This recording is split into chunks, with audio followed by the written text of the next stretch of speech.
रुखसत हुआ तो बात मेरी मान कर गया। जो उसके पास था वो मुझे दान कर गया। बिछड़ा कुछ इस अदा से कि रुत ही बदल गई। एक शख्स सारे शहर को वीरान कर गया।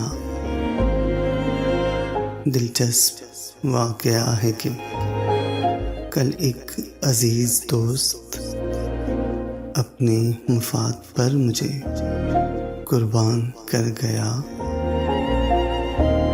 कितनी सुधर गई है जुदाई में जिंदगी।